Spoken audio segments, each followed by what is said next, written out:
Hi, my name is Joe Jackson. I'm a journalist, author, interviewer, broadcaster, and a podcaster. And if you listen to my podcasts, you're probably tired of me opening every podcast with that line. But I guess it's not as sexy as saying, I once was a sheet metal worker. Anyway, what follows is part two of an interview I did with Cillian Murphy in 2004.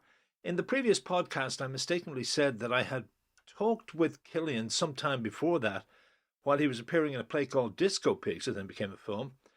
But it was another play, as we both remembered here in this interview, in which we talk first about music and then about the excitement of the transition from making music to becoming an actor.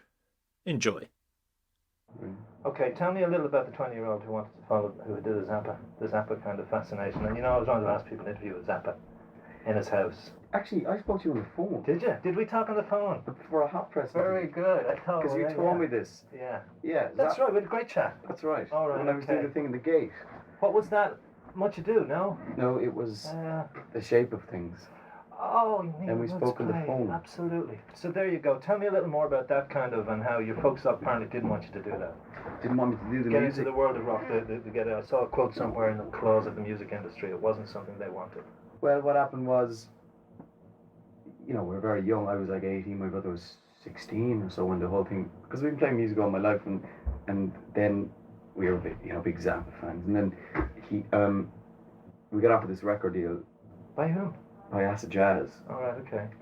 And of course, my parents were like, we're going to lose our two sons to the fucking jaws of, which is one of the dirtiest industries around, Yeah, I do know. And.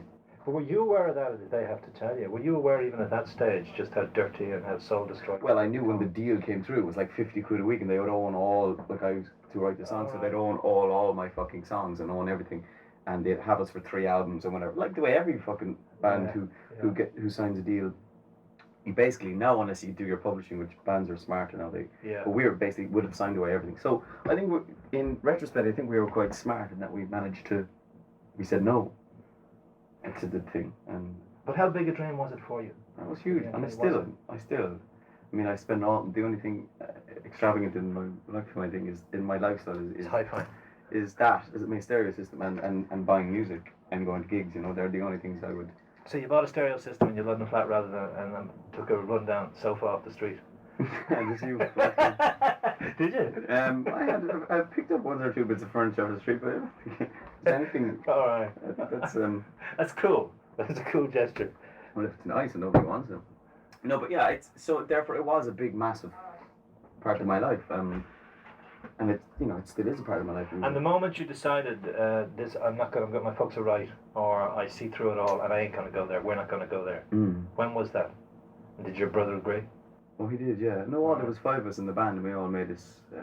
And I'm very close to them. I'm going to see the drummer now is signed up since to another label, so I'm going to see him play tomorrow in Dublin. And but we're all very close. But we all agreed that this was the right decision, and happily, I think, because that company went belly up like 2 years later. Yeah. So where did that leave you then in deciding what to do? You immediately went to study law, or did you immediately go hassling the director of a theatre, or what?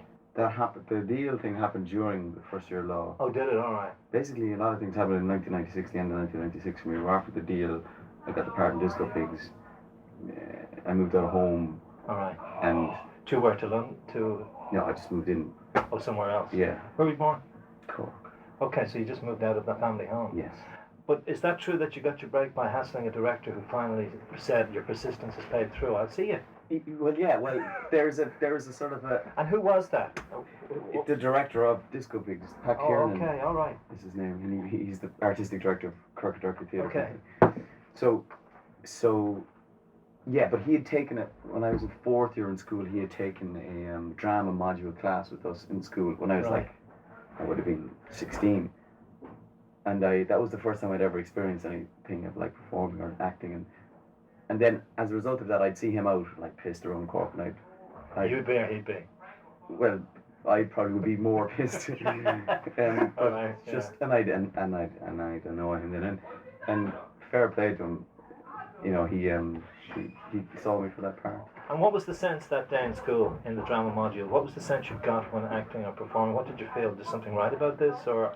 Yeah, I just got a huge kick off it, like, Right. and similar to the acting thing, sorry, similar to the music thing. Music, yeah. You get this when we used to play music, and you'd get this rush up your spine. It was like drugs or like good sex. I don't know, something, and you could just be like, you'd be wow, and then Fully alive for that yeah moment of time. And I think it's chasing that feeling, and I got that once or twice in that module, just messing and improvising and stuff as a kid, and then I went to see loads of Kirk Durka shows, like they did Clockwork Orange and Sir Henry's, okay. and it was fucking cool. It wasn't like state old theatre; it was just cool. And It's rock and roll, isn't it? Well, it can be close to. Yeah, well, especially Clockwork Orange. Yeah. You know, it's almost at its soul and essence, it's rock and roll. And he did Pat Kieran did such a fantastic interpretation of it. Like, it was in the round, and it was all like there was guys on stilts, and it was just fucking cool. Like.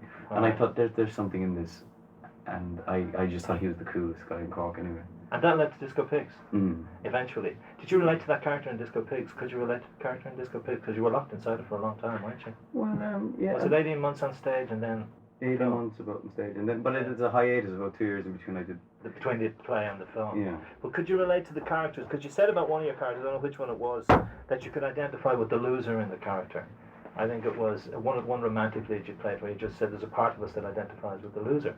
I mean, how much can you identify with those aspects of? Like the Disco Pigs character, or the Disco Pig. I mean, you try and distill it down to something simple, don't you? And I don't necessarily think you have to be able to identify. Right. For me, I think you have to be able to like understand. Well, you know, I think, but what fuels that is like an understanding of why the character is in the situation. Well, for me, I have these ways of working through it. Like, I need to rationalize, understand, and then I can access whatever ability I have or whatever emotions I have to convey those feelings of the character, the emotions of the character. With Pig, it's basically like his whole life has been given over to this one character, which is this female character. He's got a blinkered vision since when he was born. You know what I mean? Yeah. So. In what sense, since he was born? Because they're born together in this side by side in the hospital, and